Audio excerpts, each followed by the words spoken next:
जय राम जी की मित्रों। गीता अध्याय 2 श्लोक 62 व 63।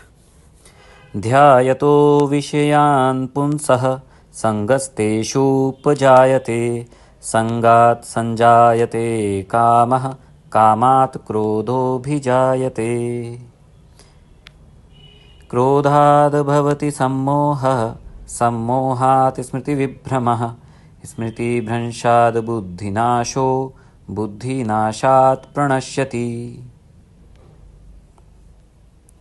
अर्थ: और हे अर्जुन, मन सहित इंद्रियों को वश में करके मेरे परायण ना होने से मन के द्वारा विषयों का चिंतन होता है और विषयों का चिंतन करने वाले पुरुष की उन विषयों में आसक्ति हो जाती है।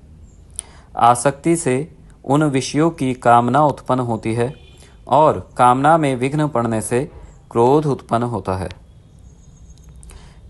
और क्रोध से अत्यंत मूढ़ भाव उत्पन्न हो जाता है। मूढ़ भाव से स्मृति में भ्रम हो जाता है। स्मृति में भ्रम हो जाने से बुद्धि अर्थात ज्ञान शक्ति का नाश हो जाता है और बुद्धि का नाश हो जाने से यह पुरुष अपनी स्थिति से गिर जाता है। व्याख्या: गीता के इन दोनों श्लोकों में सबसे पहले भगवान श्री कृष्ण यह बताते हैं कि विषय चिंतन करने से पुरुष की उन विषयों के प्रति आसक्ति हो जाती है। विषय का क्या अर्थ है? इंद्रियां जहाँ जहाँ गमन करती हैं वे क्षेत्र उनके विषय हैं। जैसे कानों का विषय शब्द ध्वनि है, नेत्रों का विषय नेत्र के द्वारा हम रूप आकार देखते हैं तो नेत्रों का विषय रूप और आकार हैं। जीवा का विषय स्वाद है, त्वचा का विषय सर्दी गर्मी कोमलता कठोरता आदि हैं, नासिका का विषय गंध है। इस प्रकार गोलकों या इंद्रिय रूपी उपकरणों यानी आँख, नाक, कान, जीवा व त्वचा द्वारा बाह्य विषय रूप, गंध, शब्द, स्वाद व स्पर्श जानने में आते हैं। ये विषय जानने में आने ही आने हैं, सो जीवित रहते इन विषयों को जीवन से नहीं हटाया जा सकता। हमारी इंद्रियां बहिर्मुखी हैं। हम जब जागेंगे तो निश्चित रूप से कुछ ना कुछ हमारे को सुनाई भी देगा ही, आँखों से कुछ ना कुछ दिखाई देगा ही। जब हम कुछ खाएंगे तो जीवा से स्वाद होगा ही। जब स्पर्श हम किसी वस्तु को उठाएंगे तो स्पर्श होगा ही। तो इन सब से हम नहीं बच सकते, गंध आदि से हम नहीं बच सकते। हमारी इंद्रियां बहिर्मुखी हैं और वो नित्य बाहरी विषयों के संपर्क में आती ही आती हैं। इंद्रियों के द्वारा विषयों का ज्ञान होने से उनका ध्यान या चिंतन स्वाभाविक रूप से होने लगता है, जिससे जीव की उन विषयों में आसक्ति उत्पन्न हो जाती है। चिंतन करने से उन विषयों में आसक्ति उत्पन्न हो जाती है। आसक्ति हो जाने से विषयों को भोगने की इच्छाएं या तृष्णा अथवा कामनाएं हमारे मन में उदित होती हैं। जब हमारा किसी विषय के चिंतन के द्वारा उस विषय में लगाव हो जाता है तो उस विषय को भोगने की इच्छा यानी कि तृष्णा अथवा कामना अंतःकरण में मन में उदित होती है। विषय सुख की लालसा में कामना पूर्ति हेतु जीव प्रयत्न करने लगता है।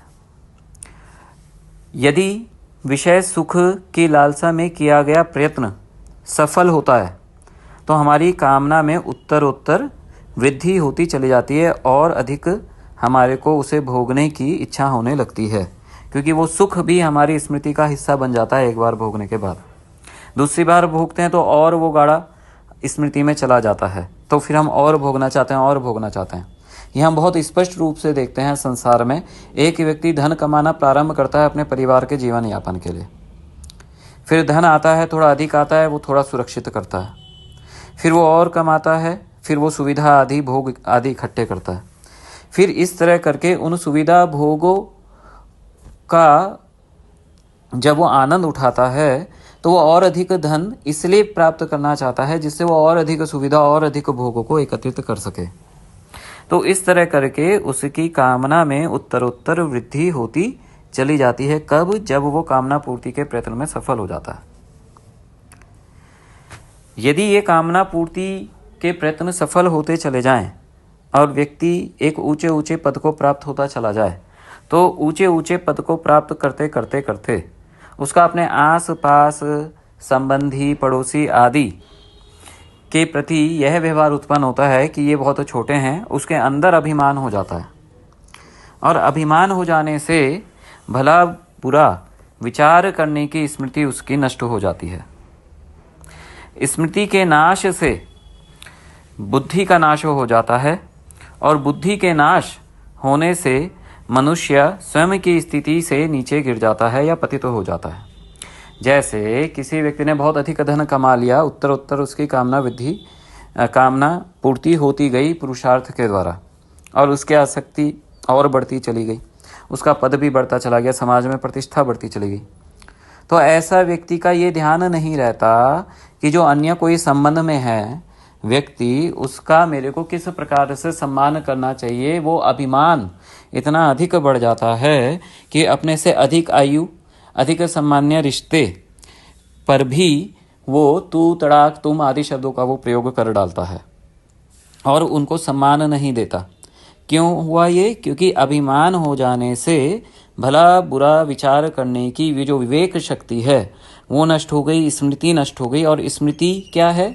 स्मृति है जो आपके संस्कार गुरु और शास्त्रों के वचनों से पड़े हुए हैं मस्तिष्क में कि मेरे को इनसे ऐसा व्यवहार करना चाहिए, वो नष्ट हो जाता है। और जब स्मृति में विभ्रम हो जाता है तो फिर बुद्धि का नाश हो जाता है। बुद्धि का नाश होने से मनुष्य गलत क्रिया कर डालता है जिससे उसका पतन हो जाता है। तो ये तो एक बात थी, जब कामना पूर्ति होती चली जाए तो अभिमान के द्वारा भी बुद्धि नाश होता है। और यदि कामना पूर्ति नहीं हो तो क्या होगा? तो ये बात भगवान श्री कृष्ण बताते हैं। लेकिन यदि कामना पूर्ति के लिए किए गए प्रयत्न में कोई बड़ी बाधा आ जाती है जिससे कामना पूर्ण नहीं हो पाती तो क्रोध उत्पन्न होता है। क्रोध से सम्मोह या मूढ़ता उत्पन्न होती है, अर्थात सही गलत की पहचान करने की क्षमता नष्ट हो जाती है। इसी को हम अविवेक भी कहते हैं। और यही कारण है कि जब मनुष्य को अत्यधिक क्रोध आता है तो वह माता पिता, गुरुजनों, संतों आदि तक का भी अनिष्ट कर डालता है। क्रोध से उत्पन्न हुई मूढ़ता या सम्मोह से स्मृति का विभ्रम होता है, अर्थात शास्त्र और आचार्य द्वारा सुने हुए उपदेश के संस्कारों से जो स्मृति उत्पन्न होती है हमारे अंदर, वह समय आने पर प्रकट नहीं होती। स्मृति का विभ्रम होने से बुद्धि का नाश हो जाता है। कार्य अकार्य, क्या करना चाहिए क्या नहीं करना चाहिए, इसकी विश्लेषण क्षमता या निर्णय लेने की योग्यता ही बुद्धि होती है। यह योग्यता मनुष्य की नष्ट हो जाती है क्योंकि स्मृति में क्या अंकित है वो हमारे को नज़र नहीं आ रहा। इस प्रकार सबसे पहले जो विषयों का चिंतन हुआ वह अंत में जाकर के खत्म होता है मनुष्य के पतन के साथ में। इसलिए हमको अपना ध्यान विषयों के चिंतन में नहीं लगाना है, परमात्मा के चिंतन में लगाना है। भगवान श्री कृष्ण अर्जुन को यह बातें समझाना चाह रहे हैं।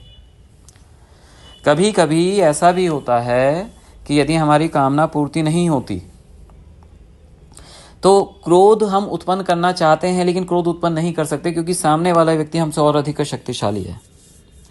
तो क्रोध को हम बाह्य रूप से प्रकट होने से रोक तो लेते हैं लेकिन अंदर ही अंदर एक आक्रोश के रूप में वो जमा होने लगता है।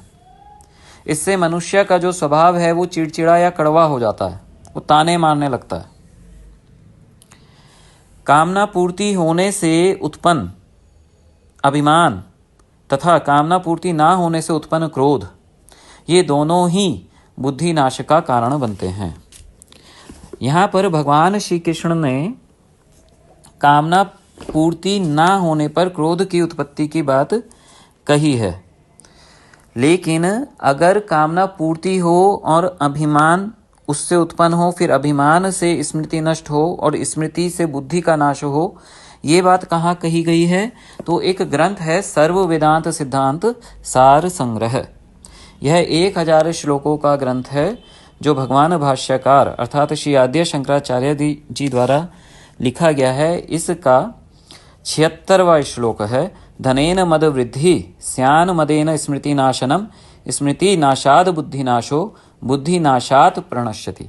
तो यहाँ से लेकर के ये बात बताई गई है। इसीलिए हमारे को क्या करना चाहिए कि जो विषय का चिंतन है वो नहीं करना चाहिए। अब इन दोनों श्लोकों में एक मुख्य बात है।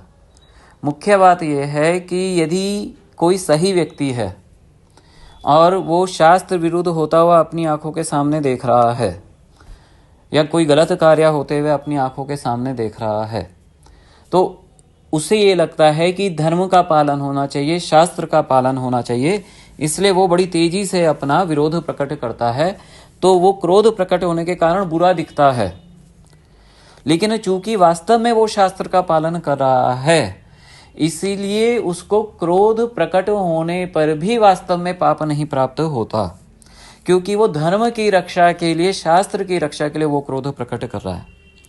लेकिन एक ऐसा व्यक्ति जो धन आदि की सुविधा में है, अपनी कामनाओं को पूरा कर रहा है और ये चाहता है कि मैं अपने साथ के लोगों को अपने वर्चस्व में ले लूं और अपनी कामना पूर्ति करने के लिए वो स्टेप उठाता है, तो उसका अभिमान सीधे सीधे नजर नहीं आता, उसका क्रोध प्रकट होता हुआ नहीं दिखता। तो लोगों को ये लगता है कि वह सही है और क्रोधी व्यक्ति जो धर्म की रक्षा के लिए क्रोध प्रकट कर रहा है वह गलत है, ऐसा महसूस होता है। तो ये जो विषय है ये अत्यधिक सूक्ष्म है, गहराई से समझने का है, और जैसे जैसे गीता आगे बढ़ेगी इन सब विषयों को हम और गहराई से समझने का प्रयत्न करते चले जाएंगे। तो अभी तक के लिए इतना ही, आगे हम आगे के श्लोक देखेंगे। जय श्री राम, हरि ओम।